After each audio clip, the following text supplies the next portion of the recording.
Na aula de hoje eu vou apresentar o trabalho que eu pretendo que vocês façam, tá? Eu deixei assim uma explicação geral, eu depois vou deixar alguns arquivos de teste, né, para vocês experimentarem, certo? Então vai ficar basicamente isso. Depois os critérios também que eu vou utilizar para correção vou deixar disponível também, tá?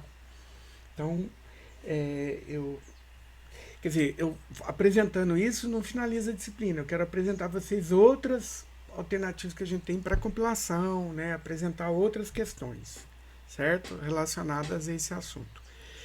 O trabalho eu demorei um pouquinho para entregar porque eu estava implementando, né? Então eu faço antes, porque aí os probleminhas que eu identifiquei, na hora que vocês tiverem dúvida, eu vou poder ajudar, né? É diferente de outras versões, né? Essa daqui eu não estou mudando, não estou apresentando a gramática que vocês têm que estender, né? Então isso também é um trabalho que vocês vão ter que fazer, né? Tentar imaginar a gramática para poder permitir o que eu vou descrever aqui para vocês, tá? Então deixa eu mostrar aqui onde é que tá, né?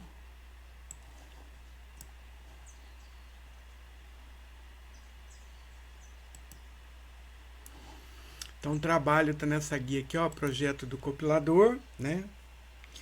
O trabalho que vocês vão desenvolver é incrementar, né? Acrescentar. Aí vocês vão ter que mexer em tudo, no léxico, no sintático, né? Acrescentar regras semânticas, gerar código. Vocês vão precisar, inclusive, mexer na máquina virtual. Talvez eu libere. Eu acho que eu vou liberar a máquina virtual adaptada, acrescentando instruções para permitir que vocês possam depois verificar, né?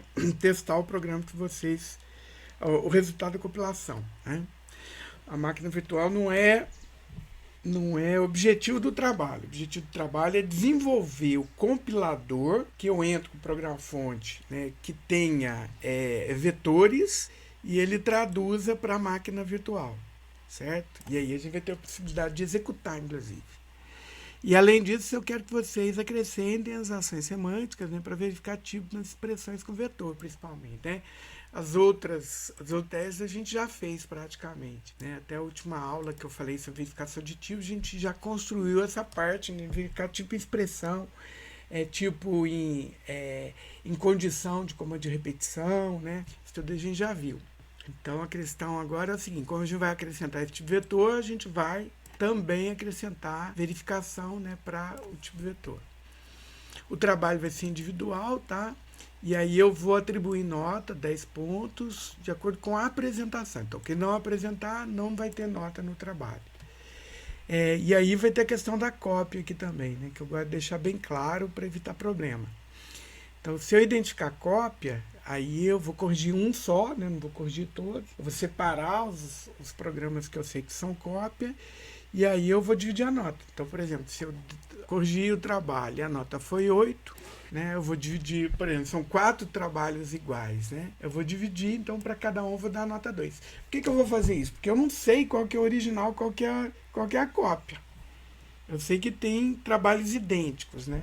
Mas aí eu não sei qual que é o original, qual que é a cópia. Então, dessa forma aqui eu estou sendo o mais justo possível, né? Essa questão da cópia eu descubro, inclusive, pessoal, na apresentação, tá? Conforme a gente vai ver. É tanta decisão que vocês têm que tomar aqui para construir esse projeto, não tem como ficar igual, tá? Então, ficar igual é que é cópia, não tem como, tá? Posso provar isso para vocês através de estatística também. Mas não vamos precisar fazer isso, não. Então, aqui está o trabalho, né? Então, o objetivo do trabalho é incrementar o projeto compilador da linguagem síntese para permitir a compilação do tipo vetor. Então, o tipo vetor não é um tipo pré-definido, né? Vocês vão criar esse tipo aí, tá? Além disso, tem que verificar, fazer verificação de tipo também, né? Primeiro, o que é um vetor? O vetor, isso é uma definição geral, isso vale para qualquer linguagem, tá? Vetor é uma estrutura de dados homogênea que a gente fala. Por quê?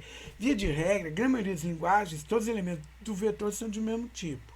A gente pode ter vetores, mesmo em linguagem C, eu tenho como construir um vetor em que cada elemento é de um tipo diferente, né? A gente faria um vetor de ponteiros, por exemplo. Aí eu aloco para cada elemento uma estrutura diferente, né, para representar aquele elemento, certo? Então, mas via de regra, cada elemento é de um tipo, né? E aí a gente acessa um elemento diferente, cada elemento individual desse conjunto, dando o nome do vetor e especificando entre colchetes a posição do elemento que eu quero acessar dentro desse conjunto. Tá? Então, na criação, quando a gente declara um vetor, nós não estamos declarando uma variável, nós estamos declarando o tamanho do vetor variáveis. Né? Então, quantas posições de memória a gente vai reservar quando a gente declara um vetor? O tamanho do vetor. Certo? O nome do vetor, ele não contém um valor específico. Ele guarda, na verdade, o endereço que está reservado para aquela variável, certo? Então, quando eu uso o nome numa expressão, eu estou me referindo a um endereço de memória. Quando eu uso o nome e uma posição, eu estou falando um valor a partir desse endereço, tantos deslocamentos da memória. Vai ficar mais fácil de entender na hora que eu apresentar aqui alguns exemplos, né? Então, o nome do vetor, ele se refere ao endereço inicial, né, que está reservado para esse vetor na memória. E quando a gente usa vetor índice i, a gente está definindo, na verdade, uma aritmética aqui de endereço, né, de ponteiros. A gente está falando assim, o vetor, posição, endereço base e deslocamentos a partir desse endereço base e o valor que está nessa posição. Tá? Então, é basicamente assim que a gente traduz em linguagem de programação, acessa elementos de um vetor, certo? Então, por exemplo, eu declarei, a declaração vai ser assim, tá, aqui está errado. Peraí, deixa eu ir corrigindo aqui, eu não sei porque coloquei ao contrário. Mas isso é uma imagem. Tá, mas eu tenho como acertar isso aqui. Peraí, só um minuto. A declaração está errada, o índice é depois, tá?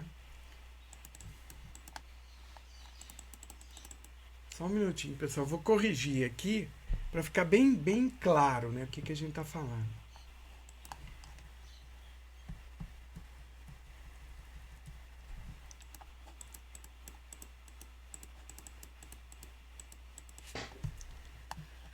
Deixa eu compilar aqui de novo. Eu faço em tech, fica bonitinho, etc, mas dá um pouquinho de trabalho. Ué, tá dando um errinho aqui. Tá dando errinho aqui, mas depois eu corrijo isso então, tá? Na verdade, a declaração é assim, ó, inteiro, vetor e o tamanho vem em seguida, tá? Né? Antes não. Então, quando eu declaro isso, faço essa declaração aqui, na memória eu vou ter que reservar 5 posições, tá? E aí, quando eu especifico entre colchetes, eu tô falando do valor a partir dessa posição inicial, a quantidade de deslocamentos, tá? Então, por exemplo, vetor índice 0 significa qual que é o valor que está no primeiro endereço, o endereço está aqui para variável vetor, 0 deslocamentos, ou seja, a primeira posição. Né? Vetor índice 1, né? É o vetor 1 deslocamento a partir desse endereço inicial. Vetor índice 2, é o vetor e 2 deslocamentos a partir desse endereço inicial, ou seja, a terceira posição, né? A partir dessas posições que eu reservei para variável vetor, né? Qual que é o valor que está naquela posição. Então, entre colchetes, eu estou me referindo o nome do vetor e uma expressão de colchete, estou me referindo a uma posição, né? Então, é interessante que assim, eu tenho como generalizar o uso desse conjunto de variáveis, né? Então, simplifica a implementação de vários algoritmos na existência desse tipo de estrutura de dados aqui, né? Chamado vetor, certo? Então, como é que vai ser a declaração? Né? A gente vai ter que alterar regras para poder declarar, a gente vai ter que acrescentar informação na tabela de símbolos, né?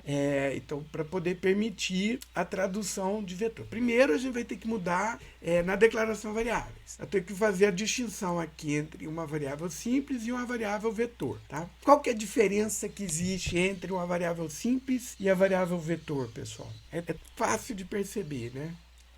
Qual que é? Escreva ou fale. Declaração de tamanho, colchete, né? Exatamente. Quer dizer, depois do nome vai vir um tamanho. Se não tiver esse tamanho aqui, significa que é uma variável simples. Se tiver tamanho na declaração, significa que é um vetor. Aí um outro detalhezinho, né? Que nem eu falei, comecei a falar na aula de ontem, mas eu não me aprofundei nessa discussão, mas essa discussão cabe agora no projeto. Eu havia comentado na aula de ontem que, diferente de a gente estar fazendo até aqui, todas as variáveis ocupam o mesmo tamanho, Numa linguagem de programação real, cada tipo vai ter uma quantidade de memória que vai ser necessária diferente. Então, por exemplo, um tipo char tem um tamanho, um tipo float tem um tamanho, um tipo double tem um tamanho, né? Isso em linguagem C. Em linguagem simples, para poder implementar vetores também, não vamos precisar fazer essa distinção, tá? Então, por exemplo, a variável i ocupa uma posição na hora que foi executado, mas a variável a aqui não vai ocupar uma posição, vai ocupar 10. Então, na hora de fazer aquela reserva, né? Eu não vou gerar um amém para uma posição só para um vetor. Vou gerar um amém tamanho do vetor, certo? Então, essa informação também eu vou ter que acrescentar na hora que eu estiver produzindo o código correspondente, tá? Então, por exemplo, e essa informação tamanho também vai ser necessário até para fazer algumas... essa informação vai ser necessária também, dependendo do tratamento que eu vou dar para vetores, né, na minha compilação, certo? Isso é uma coisa interessante também.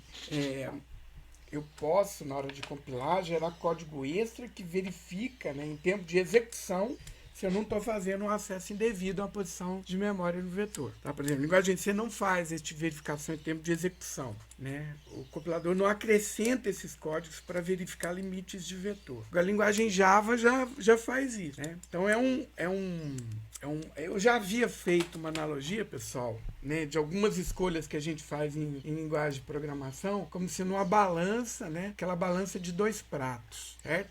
Só fazer a analogia aqui rápido, que eu acho que vai ficar mais fácil vocês entenderem o que eu quero dizer.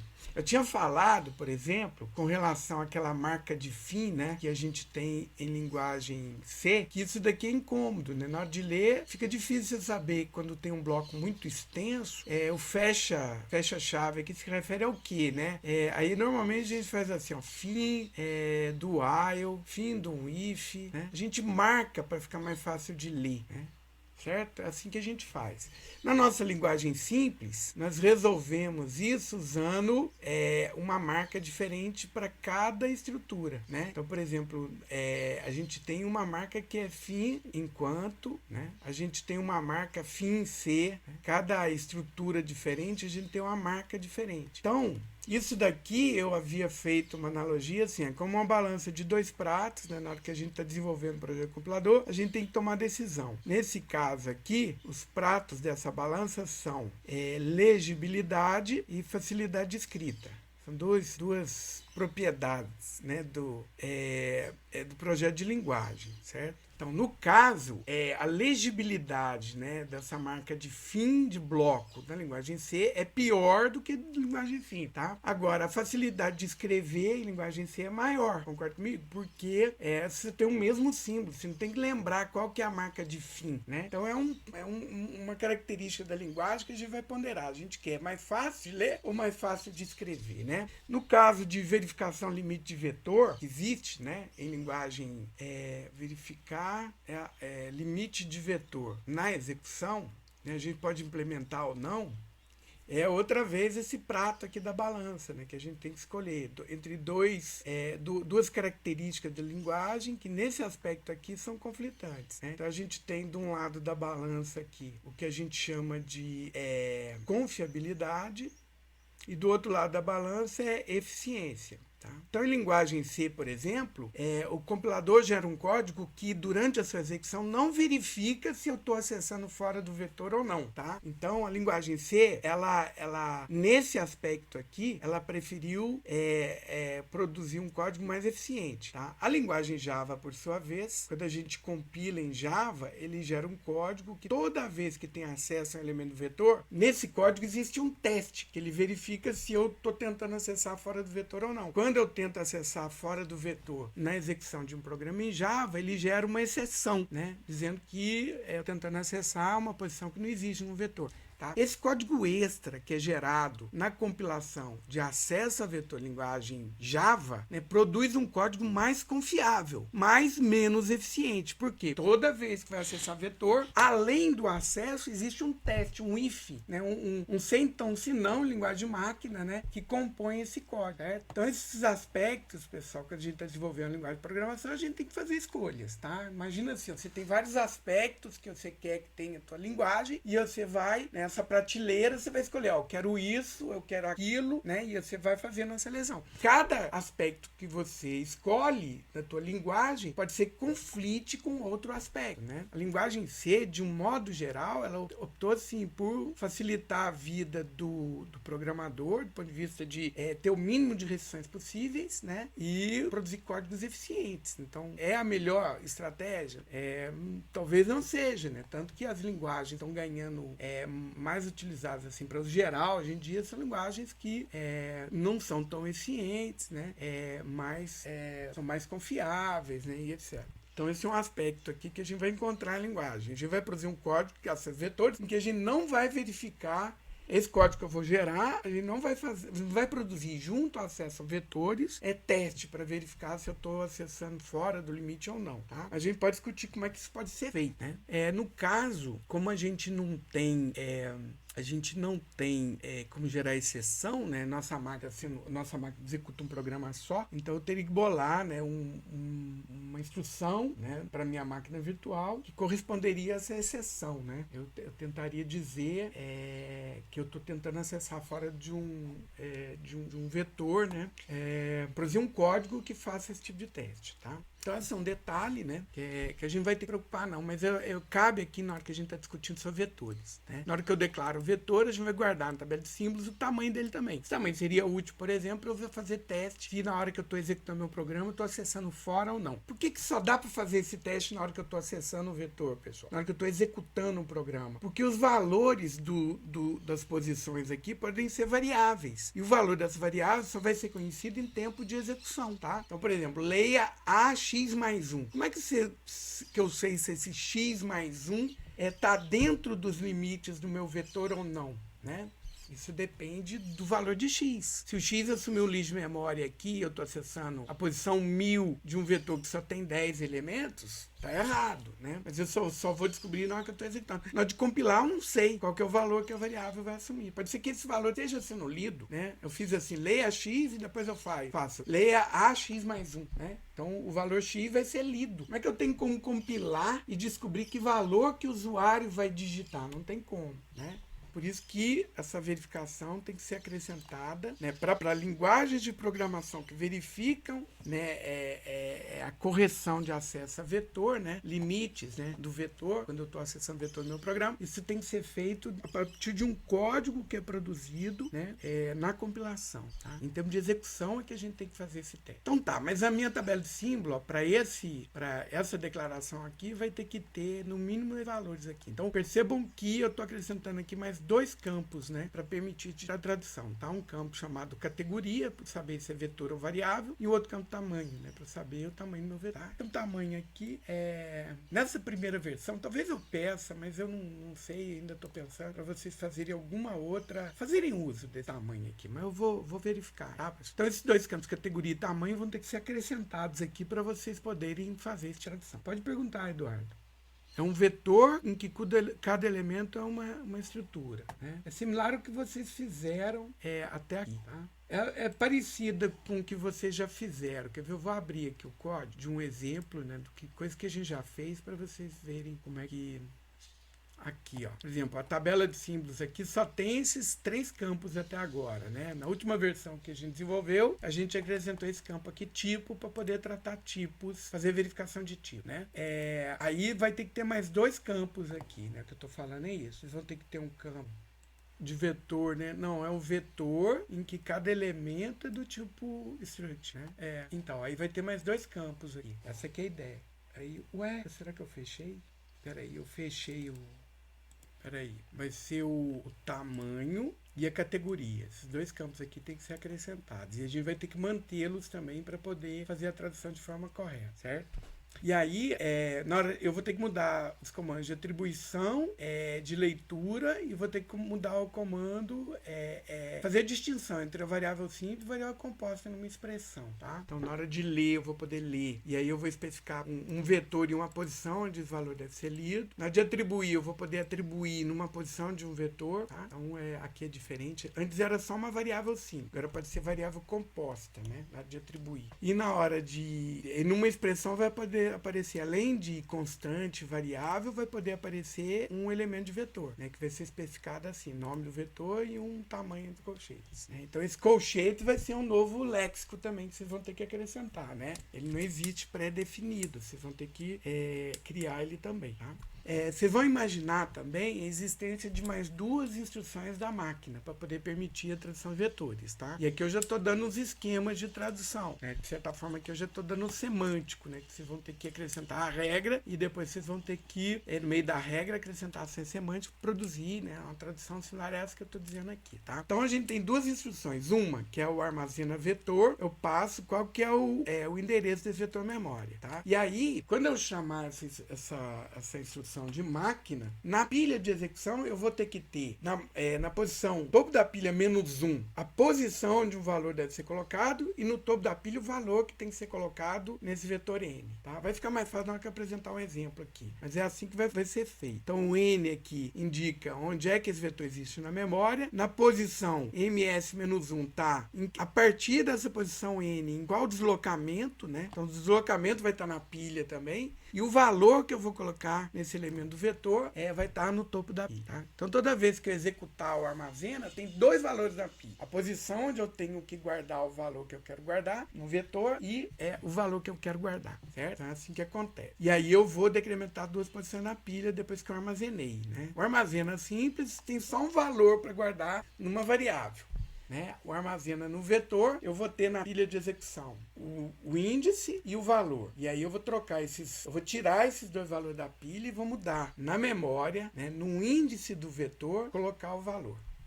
E a outra instrução que vocês têm que entender, tem que imaginar que existe, né? É a instrução carrega valor de vetor, tá? E aí eu só passo aqui o índice do vetor, eu só passo o valor do vetor, né? Eu só passo aqui o endereço desse vetor. No topo da pilha, pessoal, vai estar a posição do elemento que eu quero colocar no topo da pilha, tá? Então é nesse sentido. Por exemplo, eu quero o terceiro elemento do vetor. Então carrega a constante 3, carrega o valor do vetor e eu coloco o endereço do vetor, tá? Então a posição do elemento que eu quero colocar no topo da pilha, né? Vai estar no topo da pilha. E aí eu vou trocar a posição pelo valor que está nessa posição. Isso que faz o carrega o valor do vetor, tá? E para funcionar, ele não vai decrementar o topo da pilha, não. Eu vou trocar a posição pelo valor que está naquela posição. Assim que funciona quando essa rotina CRVV for executada. Eu vou dar um exemplo que vai ficar mais fácil de vocês entenderem. Certo? Aí aqui os esquemas de tradução do leia, do escreva, né? E do armazenamento das operações que vão ter com vetor, tá, pessoal? Então, quando eu for ler nome do vetor, abre colchete, uma expressão, como é que nós vamos gerar? Se fosse assim, leia variável, a gente faria leia, armazena na variável, né? Agora eu tenho uma expressão, então a gente vai traduzir assim, primeiro eu traduzo a expressão, né? Depois eu mando ler o valor, então essa expressão vai estar na base na posição da topo da pilha -1, que especifica para mim a posição onde eu tenho que ler. No topo da pilha, o valor que foi lido, né? E aí, quando eu chamo armazena vetor, ele vai trocar esses dois valores aqui, né? Ele vai pegar esses dois valores, então, no topo da pilha, uma posição abaixo do topo da pilha, e colocar nessa posição o valor que foi lido. É assim que vai funcionar, tá? Quando eu for traduzir, por exemplo, uma atribuição, né? Como é que vai ser a atribuição? Nós vamos traduzir a expressão que define a posição onde o valor deve ser guardado do vetor. A gente vai traduzir a expressão do valor que vai ser guardado e depois a gente manda armazenar, tá? Então, nessa ordem, vão ter dois valores na pilha na hora que eu chamo armazena vetor. O primeiro valor, quer dizer, no topo da pilha é o valor que eu quero guardar, abaixo do topo a posição onde esse valor deve ser guardado. Sempre assim, tá? Se vocês verificarem, né, essa ordem aqui corresponde, essa ordem aqui de empilhamento que a gente está fazendo vai ser resolvido de forma correta quando o armazena vetor for executado, tudo bem? E a outra tradução é a tradução do nome vetor numa expressão, tá? Então, numa expressão, a gente vai traduzir. Quando tiver nome do vetor, abre colchete, uma expressão que especifica a posição desse elemento dentro do vetor, eu vou traduzir a expressão primeiro, para depois traduzir o carrega valor do vetor. E aí eu passo o endereço desse vetor como como parâmetro aqui, né? Como operando dessa instrução de máquina CRVV. Tá? Aqui tem um código exemplo e aqui a tradução dele em MVS para a gente entender. Eu vou passar outros exemplos para vocês, tá? Inclusive vou fazer um agora para ficar mais fácil da gente entender. Assim como eu fiz a tradução de procedimento função, né? Que era uma coisa que não está implementada na linguagem, mas eu acho que eu não vou pedir para vocês. Vocês vão ter que saber como é que funciona, né? Para fazer questão de prova, né? Para fazer livro de exercício, certo? Mas eu não vou pedir como trabalho. O que eu vou pedir como trabalho é a implementação de vetor, tá? Nesses moldes aqui, bem? Então aqui está um programa exemplo e aqui a tradução dele em MVE, tá? Então o que eu quero que vocês traduzam? Além da semana de verificação de tipo, né? Durante a aplicação, vocês vão ter que verificar na atribuição, né? Então, por exemplo, se for uma expressão guardar no elemento vetor, eu tenho que saber se o tipo da expressão e o tipo dos elementos vetor são compatíveis, né? Numa expressão, por exemplo, se a expressão for índice de vetor, então tem que ser do tipo inteiro, não pode ser uma expressão lógica, por exemplo, como índice de vetor, né? A minha linguagem eu não vou admitir isso, tá? Entre outras verificações que vocês verifiquem aí, né? Para entregar o trabalho, vai ter que ter esse comentário aqui, vai ter que ter um makefile, né? E vai ter que permitir compilar desse jeito aqui, tá? Por que eu estou padronizando isso? Porque depois como são muitos trabalhos, para fazer uma filtragem inicial, assim, eu tenho um script em que eu faço uma correção automática, tá? Então eu vou ter uma bateria de teste, aí ele vai entrando em cada pasta, então os trabalhos, gera, né, o executável, né, fazendo makefile e executa, né, o teu compilador para várias entradas diferentes. Então eu já tenho isso programado, tá? Um scriptzinho que eu faço essas correções todas. Então por isso que tem que estar nesse formato. Se vocês fizerem alguma coisa diferente, na hora que eu for fazer a correção automática, vai dizer que está errado, né? Por exemplo, se fez uma compilação diferente aqui, gera um executável diferente, na hora que eu for compilar, vai dar errado, né? Por isso que eu estou padronizando aqui, tá? E aí vocês vão mandar como resultado do trabalho, né? Eu vou liberar ainda o link, né, de envio. Vai ter um mês para entregar, tá, pessoal? Então a gente tem dia 9 de março, vocês vão me entregar até dia 9 de abril, certo? E aí eu vou fazer as entrevistas depois do dia 9. Então, dia 10, 11, 12, então 11, 12, 13, eu vou ainda ver direitinho. Tudo bem? A minha prova eu marquei para o dia 19 de abril, se não me engano. Então, vai ser com antecedência da prova, tá? Com bastante antecedência da prova, vocês vão ter o resultado do trabalho, né, para verificar se vai fazer prova final ou não. Tudo bem? Eu vou marcar. Eu vou liberar uma lista de exercício e aí eu vou marcar. Pode ser para a próxima semana ou a outra ainda. Eu vou dar um tempinho para vocês fazerem. Vai ser relacionado a essas traduções que a gente está fazendo. O que eu fiz nas últimas aulas, tá? Relacionado ao trabalho também. Pode ter alguma questãozinha relacionada ao trabalho também. Alguma coisa que você já tem que ter pensado para começar a fazer o trabalho, tá? Talvez eu coloque isso na prova até para vocês começarem a pensar. Vocês podem não ter implementado ainda o vetor no trabalho, mas pelo menos entender como é que tem que compilar vetor, vocês têm que saber. Como é que vocês vão implementar o trabalho, vocês não estão entendendo o que é para fazer, certo? Então talvez eu peça isso na prova também, nessa última prova. Tá bom? Mas não vai ser nada assim impossível. Esse trabalho aqui não tá difícil. Eu fiz antes para ver, tá? Tudo bem, eu já tenho, né, experiência, etc. Então eu vou descontar isso. Mas assim, saiu em horas, né? É óbvio, né? Vocês vão quebrar a cabeça com algumas coisinhas. Isso vai levar algum tempo. Mas assim, numa semana, se vocês pegarem com afinco aqui, esse negócio sai, tá? E aí os probleminhas que vocês tiverem, eu vou ajudar. A gente vai ter um mês, nós vamos estar trabalhando junto. Agora, não dá pra deixar para fazer 5 dias antes de entregar. E aí querer resolver tudo assim, toque de caixa, não vai dar tempo, né? E a minha experiência, eu sei que não dá tempo, certo? Por isso que eu estou entregando trabalho assim, bastante antecedente, né? O V0 do trabalho, pessoal, é essa versão aqui que vocês fizeram e que verifica tipo, tá? Essa versão aqui que é o V0. A gente fez junto isso daqui. Essa parte aqui de verificar tipo, etc., nós fizemos junto, tá? Então é só estender isso. Vai até a aula de verificação de tipos e tenta criar, né, essa versão original. Eu acho que eu vou pedir para vocês mandarem para mim essa versão, o V0 do trabalho de vocês, até para eu poder depois verificar a consistência com o trabalho final que vocês vão me entregar, certo? Vou pedir para vocês me entregarem essa versão também. Isso também vai valer. Não vai valer nota de trabalho, mas vai valer como presença, vamos dizer. E vocês vão precisar disso, né? Tem que ter isso para começar o trabalho, tudo bem? Eu vou dar uns exemplos aqui de coisas que tem que funcionar, tá, pessoal? Deixa eu tirar aqui meus códigos aqui, que senão vai acabar entregando o jogo. Quer ver? Não. Aqui, ó, esse exemplo, por exemplo, né? Vamos ver como é que a gente vai compilar. Vou fazer um exemplo até mais simples. 5, 6, 7, 8. Vou fazer um 9 aqui, ó. Só para a gente produzir um código mais rápido. Depois eu traduzo os outros, tá? Nós vamos traduzir agora os exemplos para ficar fácil da gente ver. Então aqui, ó, vou fazer declaração primeiro, só para a gente ver, ó. Tá? Então a declaração vai ter que permitir coisas do tipo assim, ó, inteiro A, 20 posições, X e Y, tá? Ou I e J. Boolean, não, lógico B, 5 posições, e aí X, por exemplo, né? Eu vou fazer só essa tradução aqui, só pra gente ver, ó, T9, né? Então na hora que eu compilar, ó, vou abrir aqui mais espaço aqui pra minha tela. Eu já estou usando o compilador que eu implementei, tá? Então vai ter que funcionar assim, ó. Eu escrevi um programa com extensão simples, na hora que chamar ./simples T9, ele vai compilar. Ele compilou e gerou aqui a minha tabela de símbolo. Aqui eu estou mandando escrever a tabela de símbolo na saída padrão, né, na tela, só para eu poder verificar a consistência, para ver se está tudo legal, né? É legal para ver os endereços que ele atribuiu aqui direitinho, né?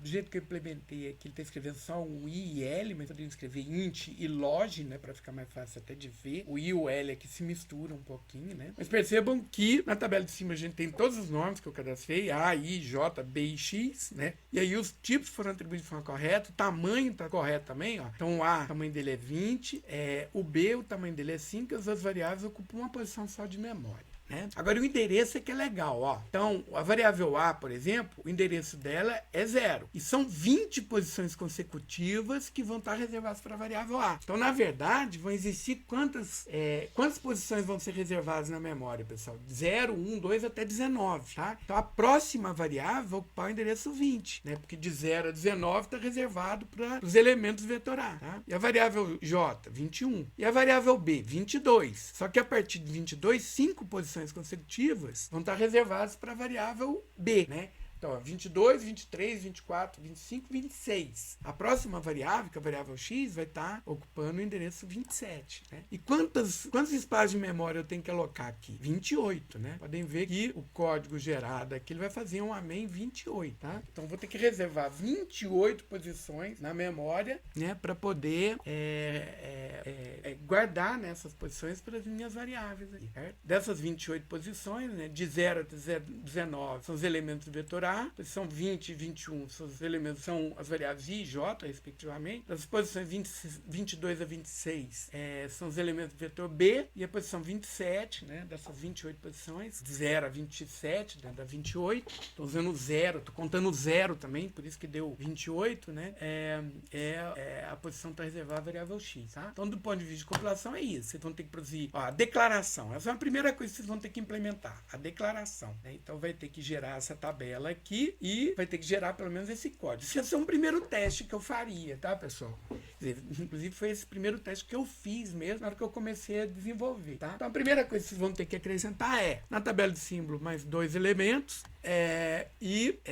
vão ter que gerar esses endereços de forma correta e gerar como saída um main, o tamanho das variáveis todas, né? E aí o vetor conta o tamanho dele, não conforme a gente estava fazendo anteriormente, tudo bem? Então a primeira coisa para você pensar, tá? Essa técnica de ficar desenvolvendo, pessoal, assim, em pedaços, é uma técnica de desenvolvimento, tá? Chama-se prototipagem, né? Você vai desenvolvendo protótipos, né? O Git, de certa forma, ele é uma ferramenta, né, que, de certa forma, embute esse conceito de prototipagem, né? Cada submit que a gente faz é um protótipo, uma versão que agrega alguma funcionalidade, né, que você acrescentou, né, no produto final. Até que você faz um tag lá, que é a versão já estável, que já implementa e já foi testada para algumas entradas, né? Então, essa é uma alternativa para vocês desenvolverem, né? Sugiro que façam assim, tá? Eu vou mudar aqui a declaração para ver se esse programa está consistente. Vou declarar só a variável e um vetor, tá? Ó, vetor de 4 elementos e uma variável i, certo? Então fiz isso, vamos compilar de novo, ó. Não tem que mudar o compilador já está pronto. E na hora de verificar aqui o que ele fez, a main sim. E a tabela que gerou aqui é mais simples também, né? Ó, tem o vetor, o endereço do primeiro elemento desse vetor é 0, né? E 4 posições consecutivas a partir do endereço 0 estão reservadas para o meu vetor, né? E aí a variável i é declarada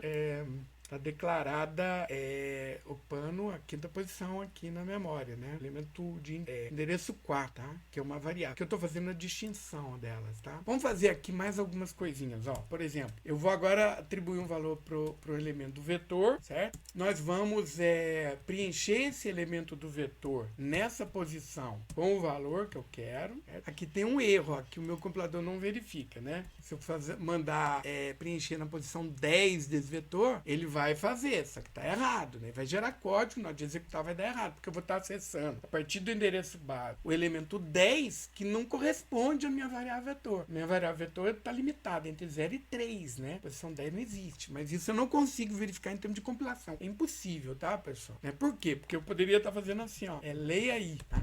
Então a posição onde o valor vai ser armazenado eu não sei, né? O usuário vai determinar na hora que o programa estiver sendo executado. Aí, o valor lido vai ser a posição onde o valor 1000, por exemplo, vai ser guardado, certo?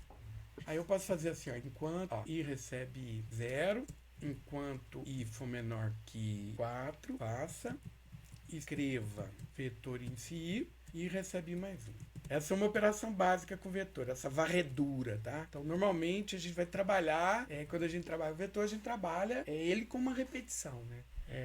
Porque para eu poder varrer todos os elementos, a gente vai colocar a variável índice do vetor no primeiro elemento e vai varrer esse vetor todinho, né? Cada hora pulando para o próximo elemento. Então, essa é uma operação básica com vetor, tá?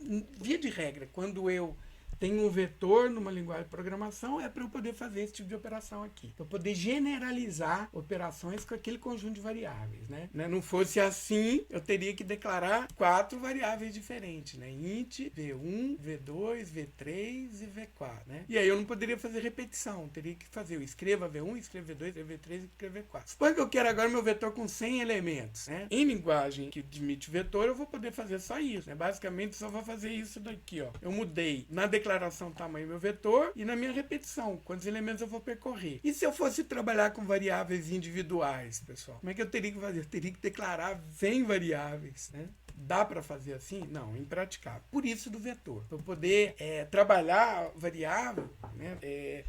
Como se fosse um conjunto, tá? Eu imagino, esse conceito aqui de vetor, ele existe desde do Fortran, tá? Não estou falando da linguagem de 1957, né?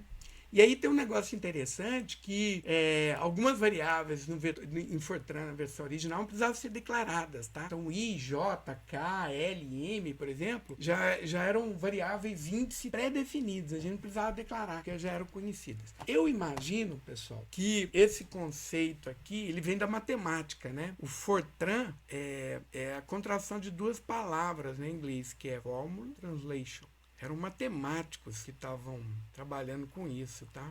Inclusive tem um filme, pessoal, que conta a história. Ontem foi Dia Mundial Dia das Mulheres, né? Tem um filme que está disponível na Disney, né? Chama Hidden Figures. Em português ficou Mulheres Além do Tempo, uma coisa assim. Aí conta a história das mulheres que começaram a programar com Fortran, né? As mulheres que faziam a computação na NASA, né? Quando surge o primeiro computador, elas pensam assim, poxa, se eu não aprender a programar usando Fortran, eu vou ser mandado embora, né? E aí elas aprendem que são as primeiras pessoas a trabalhar com programação. E essa verdade, é lógico, um filme é feito para ficar...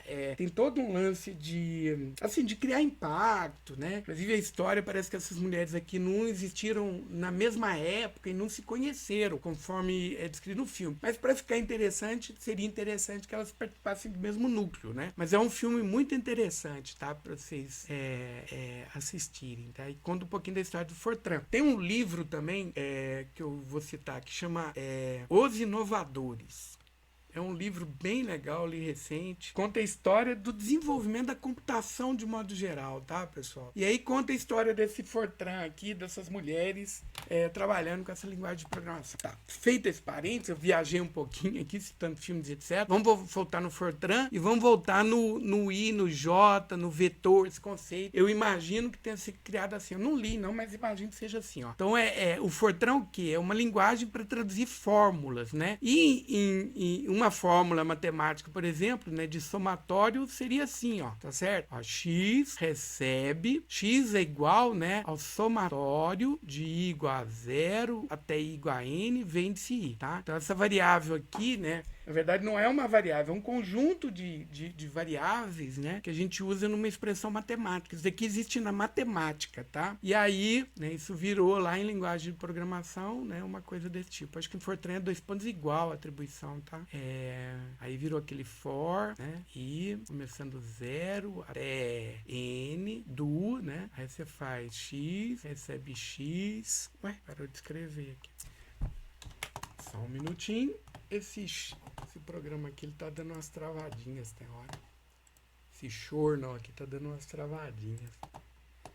Então ele tá lá, ó, for i de 0 até n, faça x recebe x mais vetor. Aí, para representar esse índice, eles anotaram, né, dessa forma aqui de colchetes. Eu acho que na versão original de Fortran não era nem colchetes, era parêntese, tá? Que eles escreviam, né, para especificar a posição. E aí, para tornar, quando apareceu o procedimento função, aí começou a misturar, né? Identificador entre parênteses era função, identificador entre colchetes, eles passaram a especificar índice de vetor, tá? Então aqui eu tô querendo, essa explicação minha aqui é para tentar explicar para vocês como é que eu imagino, né, que essa ideia aqui de vetores, né, foi incluída em linguagens de programação, tá? Como é que ela apareceu? Por que é desse jeito, né? Surgiu, não foi do nada, né? As pessoas precisavam dessa entidade, né, para poder escrever programas, principalmente na área de matemática, né? E isso começou a ser utilizado, absorvido e tal. Hoje em dia é muito útil, né? Extremamente útil, né? Quem já começou a fazer desenvolvimento web, por exemplo, deve ver, né, que quando a gente manda, né, faz uma requisição, a gente recebe uma resposta e aí vários valores vêm na forma de vetores, praticamente, né? De listas, né? A gente tem nome de lista, nome de vetores, certo? Então esse esquema aqui da gente armazenar e trocar dados, né, através de variável composta, né? Então é muito útil, certo? Tem linguagem que o vetor, a matriz é a base, né? Por exemplo, tem uma linguagem matemática chamada MATLAB, né, que o elemento, a variável básica é uma matriz, né? Podemos pensar que a matriz é um vetor bidimensional, certo? Tudo bem, pessoal? Então, vamos fazer essa tradução aqui, né? Vou traduzir isso daqui, considerando agora, né, essas variáveis. Depois a gente vê como é que o programa traduziu efetivamente, né? Isso eu vou fazer em algumas aulas para a gente poder ir entendendo o que é para ser feito. Então, o compilador de vocês vai ter que traduzir assim, ó. Tá? Então, programa teste vai ser INPP, né? Na verdade, o nosso vetor aqui não vai ter todos os elementos, né? A gente vai ter, como é que é? A posição, identificador, endereço, tipo, chamar só de end aqui, mas acho que na nossa tabela tem endereço. Pode ser end só, tá? Se vocês quiserem. O tipo, a categoria e o tamanho, né? Então, vamos fazer aqui, mostrar a tabela de símbolos também, para a gente poder ver como é que vai ser, né? 2, 3, 4, 5 e 6. Não engano, é isso, né? 1, 2, 3, 4, 5 e 6. Pessoal, assim, eu faço esse acompanhamento e a gente fica imaginando as tarefas que depois devem ser implementadas, né, no compilador. O compilador é a implementação de todas essas ideias aqui, né, que a gente tá passando, né. Aqui eu não desenhei, só desenhei um elemento, né. Não. Ué. Ah, tá. Vou fazer uma frescurinha aqui, pessoal, só para ficar mais fácil de fazer acompanhamento e vai ficar mais bonitinho. É que a minha letra não é muito bonita na hora que eu tô passando aqui aí, mas esses textos aqui são bem claros, né? Aqui é a tabela de símbolos que eu vou acompanhar agora essa tradução. Né? Aqui eu vou pintar tudo de vermelho, só para destacar, para não misturar com o meu código, certo? Tá, então vamos lá. Então vamos lá. Na hora que eu declaro INPP, a declaração agora, ele vai gerar, na verdade, eu vou deixar aqui, não vão acompanhar, mas esse vetor ficou muito grandão, né? O jeito de copiar, acho que tinha colocado 4, mas não tem problema. Vamos fazer aqui. Ele vai gerar o quê? Um AMEN 101, né? Que é o tamanho do vetor mais uma variável, certo? Assim que acontece. E eu vou gerar essas duas variáveis aqui na minha tabela de símbolos, né? A variável vetor, o endereço dela é 0, tipo Qual que é o tipo dos elementos vetor? Inteiro. A categoria é um vetor, certo? E o tamanho é 100. E a variável i, o endereço é 100, né? De 0 até 99 são os elementos do vetor, posição 100, né? Que seria a 101ª posição, a variável i que vem em seguida. Do tipo inteiro é uma variável, essa distinção vai ser importante, e o tamanho dela é 1 só, ela com uma posição só, tá? Depois a gente pode discutir como é que seria um registro, né? O registro é a mesma ideia, pessoal, né? Quando a gente declara um registro, uma struct, por exemplo, a gente vai reservar na memória o tamanho do registro. O nome do registro, ele indica para mim a posição do primeiro elemento desse registro, né? E cada campo vai especificar um deslocamento diferente a partir desse endereço inicial, tá? Só que diferente do vetor, em que cada campo vai ser de um mesmo tipo, né? Então todos os elementos são de mesmo tipo, então o salto é padrão. Cada campo do vetor a gente vai fazer um salto diferente, né? Dependendo do tamanho do campo anterior, né? Naquele registro, tá? Então a gente vai ter, na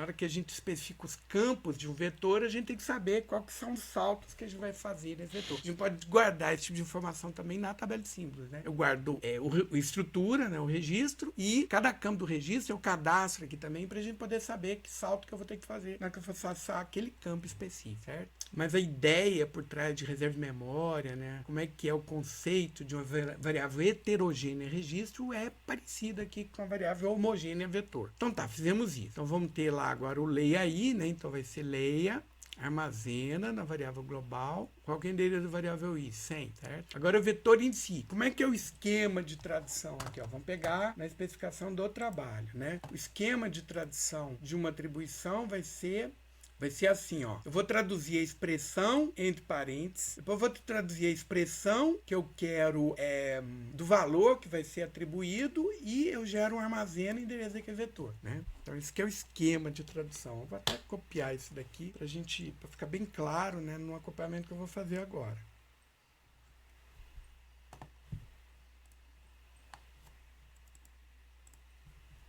Só fica bem claro mesmo, tá? O objetivo aqui é que a gente entenda. Ué, copiei as duas vezes o mesmo. Errado aqui então. Agora sim. Eu estou aqui os dois esquemas de tradução que vocês vão ter que implementar. Aqui eu vou interpretar como é que o compilador que vocês vão desenvolver deve fazer, né? Essa aqui é a ideia. Então vamos lá. Como é que vai ser o esquema de tradução, né? Desse vetor em si recebe 100, ó. Então o nome do vetor, uma expressão de parênteses, o símbolo de atribuição é a expressão 1, 2. Então nós vamos passar por duas expressões, tá? Isso daqui é uma expressão na regrinha que eu vou criar. Isso daqui é uma expressão na regrinha que eu vou criar também. Isso daqui é a expressão 1, isso daqui é a expressão 2. Então eu vou fazer assim, ó. Eu vou traduzir essa expressão 1 do jeito que eu traduziria normal mesmo. Como é que é a tradução de i como expressão? Carrega o valor global da variável cujo endereço é 100. O que vem em seguida? Traduzir a expressão 2. Como é que é essa expressão 2 aqui? É uma constante. Então carrega constante 1000, certo? E aí nós vamos gerar em seguida um armazena, ARZV, armazena no vetor. Qual que é o endereço desse vetor aqui? Ó, é 0, tá? É assim que a gente vai fazer. Aí o que vem em seguida e recebe 0, que é carrega constante 0, armazena na variável global cujo endereço é 100. Na variável i o endereço dela é 100. Agora como é que eu vou traduzir? Né? Vai gerar um rótulo aqui ali, um nada. Aí tem a comparação. Carrega o valor da variável i, carrega constante 100, compara-se menor, desvia-se falso para fora da repetição. Certo? Aí o que vem em seguida?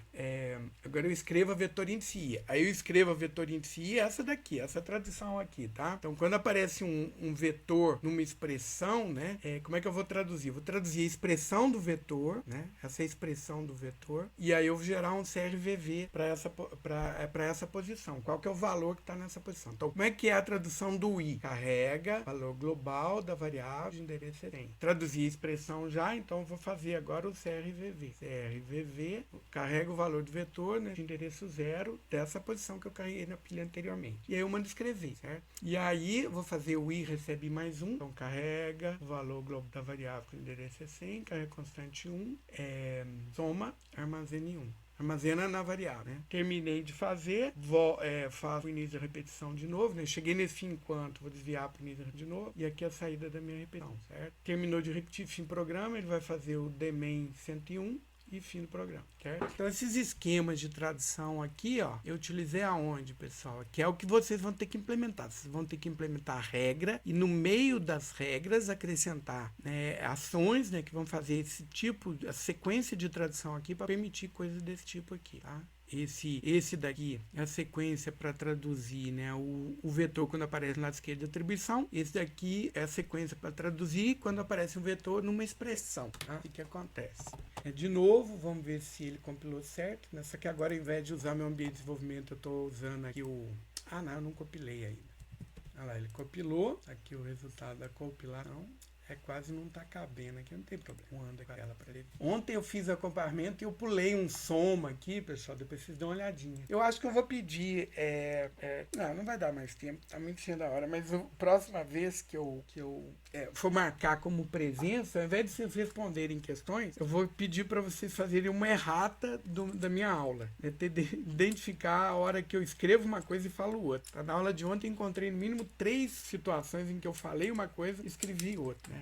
Então, na hora lá, eu estou fazendo comparação de um código com o outro, e desse jeito aqui, só que era com a máquina virtual, né? E aí eu passo por eu esqueci de escrever um soma na minha tradução, né? Nessa tradução aqui, e aí eu passo batido e ficou aquele erro no slide, no acompanhamento que eu fiz. Mas não tem problema, não. Mas vamos ver, ó. Então, inicia programa, main 101, beleza? Leia, armazena em 0. Não, o meu programa, o meu compilador aqui fez errado. Mas ele 100 mesmo. Ou, vamos ver como é que o meu... não, então minha implementação tem um detalhe. Mas eu fiz testes. Tá, mas deveria... Eu acho que o código tem que ser esse daqui, tá? Eu vou até olhar na minha compilação para ver o que aconteceu. O endereço da variável é 100. Inclusive a tabela de cima tá falando aqui, ó. O endereço dela é 100, né? Ele parece que trocou, né? Colocou a variável... Estranho, viu? Tá, vou olhar. Tirando esse caso aqui, ó, né, que ele botou 0, mas deveria ser 100. Vamos ver as outras. Carrega valor 100, carrega constante 1000, armazena o vetor, endereço é 0. Carrega constante 0, armazena em 100. Beleza, até cá. Aí a repetição. Aqui deu certo, ó. É no leia que deve estar dando alguma coisa errada do jeito que eu implementei. Já até sei o que é. Eu vou corrigir isso daqui. O certo é isso daqui que tá aqui, tá, pessoal? Eu leio a variável simples que ele tá errando agora. É um errinho que eu já tinha descoberto para outra situação aqui. É só acertar. Na verdade é na gramática que eu vou acertar isso daqui. Tá errando o nome. Tá pegando o próximo nome, né? Por isso tá dando errado. Tá.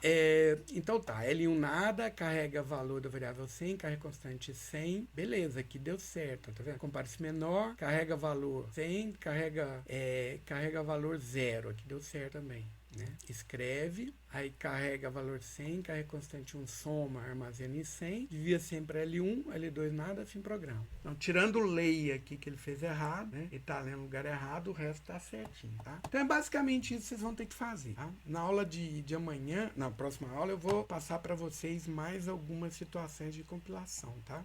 Esse errinho eu tenho que resolver primeiro. Tudo bem, pessoal? Eu vou abrir agora para perguntas. Eu vou passar aqui na especificação do trabalho, já tem um, né, para vocês testarem também, né? Aqui eu fiz a declaração separada, eu acho que não vai ter muito problema, não. Mas aqui é a tradução. Vocês podem tentar fazer a tradução antes e depois comparar para ver se deu certo ou não. Isso é uma coisa que vocês vão ter que fazer para poder testar o trabalho de vocês, né? Vocês não vão testar só para os exemplos que eu vou distribuir. Tem que funcionar para qualquer situação que funcione em vetor, tá? Tudo bem? Tem dúvidas, pessoal, sobre o trabalho? Eu imagino que algumas, né? Vocês vão ter que pensar, começar a raciocinar aí para poder até começar a querer discutir, né?